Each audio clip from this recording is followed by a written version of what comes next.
Le Seigneur soit avec vous. Et avec votre esprit. Évangile de Jésus-Christ selon Saint Jean. En ce temps-là, après avoir guéri le paralysé, un jour de sabbat, Jésus déclara aux Juifs, « Mon Père est toujours à l'œuvre et moi aussi je suis à l'œuvre. » C'est pourquoi de plus en plus les Juifs cherchaient à le tuer, car non seulement ils ne respectaient pas le sabbat, mais encore ils disaient que Dieu était son propre Père et il se faisait ainsi l'égal de Dieu. Jésus reprit dans la parole et leur déclarait, Amen, amen, je vous le dis, le Fils ne peut rien faire de lui-même, il fait seulement ce qu'il voit faire par le Père. Ce que fait celui-ci, le Fils le fait pareillement, car le Père aime le Fils et lui montre tout ce qu'il fait. Il lui montrera des œuvres plus grandes encore, si bien que vous serez dans l'étonnement, comme le Père en effet relève les morts et les fait vivre.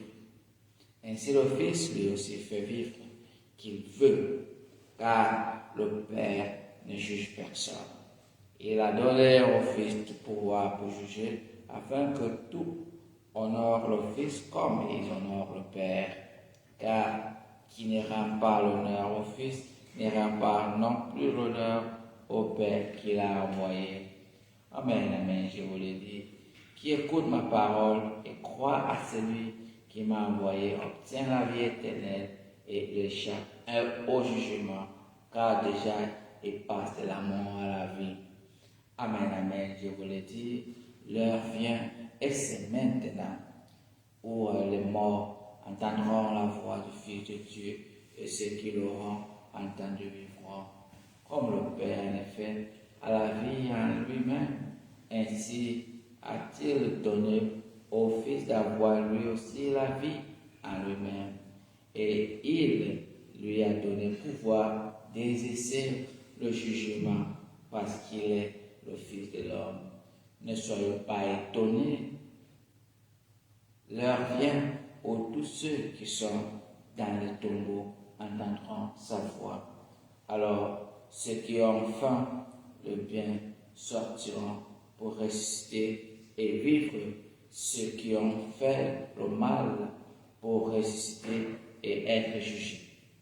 Moi, je ne peux rien faire de moi-même, ni rendre mon jugement d'après ce que j'entends, et mon jugement est juste, parce que je ne cherche pas à faire ma volonté, mais la volonté de celui qui m'a envoyé. Acclamons la parole de Dieu.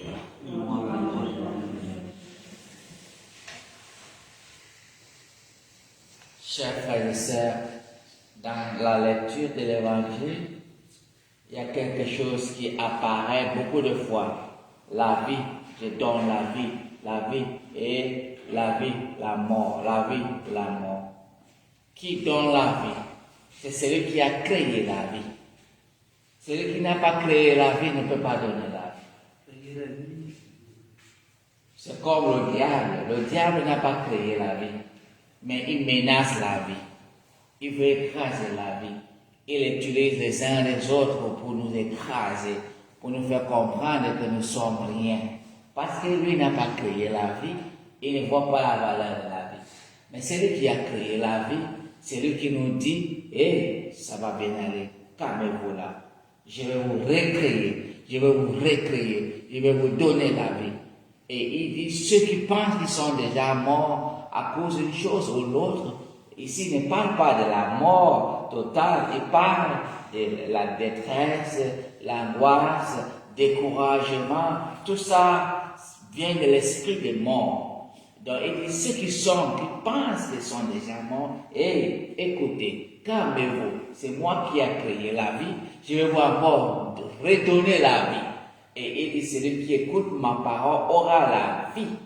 Et c'est pour cela la même chose dans notre première lecture, tirée du livre du prophète Isaïe. Le Seigneur dit, est-ce que une femme peut-elle oublier son nourrisson, ne plus avoir de tendresse pour le fils de ses entrailles? Est-ce qu'une femme peut oublier son enfant? Non, non, non, non. C'est ça la réalité. Donc, c'est là où on est. Est-ce que Dieu peut nous oublier? Non, non, non. Est-ce qu'il est avec nous dans nos tristesses, nos angoisses? Oui. Est-ce qu'on l'écoute?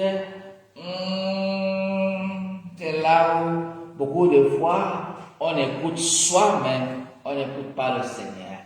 Toute situation que nous vivons dépend de nous, car Jésus dit dans l'évangile, Dieu fait le travail chaque jour, c'est-à-dire Dieu parle chaque jour à travers sa parole, à travers les êtres humains, à travers la créature.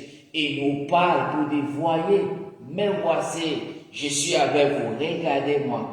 Et beaucoup de fois, on se plie sur nous-mêmes et on ne voit pas, on n'entend pas, et c'est là quand on ne comprend pas, parce qu'on ne voit pas, on n'écoute pas ou on ignore, on découvre qu'on devient triste. Mais si on voit, on regarde, on écoute sa parole, les choses qu'il fait autour de nous, on découvre le bien qu'il fait, et là, on comprend, et là, il nous donne la vie joyeuse et la vie en paix. Demandons-lui durant cette messe qu'il nous donne la grâce de l'écouter, d'ouvrir nos yeux et de comprendre que ce qui est important pour nous dans cette vie, c'est de vivre sa volonté, vivre à faire sa volonté. C'est ce qui est très important, vivre à faire sa volonté, pas la volonté des hommes, parce que on ne pourra jamais satisfaire l'homme. L'homme, toi et moi, on est insatiable. Quand je dis l'homme et la femme, les êtres humains, on ne peut jamais les satisfaire. Jamais, jamais, jamais, jamais. Si tu veux comprendre, regarde un enfant de 0 à 3 ans, si tu peux satisfaire cet enfant, jamais. L'enfant veut, c'est toujours. Donc il faut donner. C'est à la main, c'est déjà trop là. C'est ça la nature humaine. Donc l'homme, être humain, veut toujours qu'on fait quelque chose pour eux. C'est toujours eux. Non.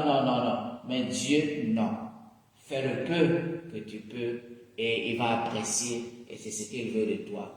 Il ne veut pas de grand chose, juste l'amour pour lui et l'amour pour les uns et les autres. Amen.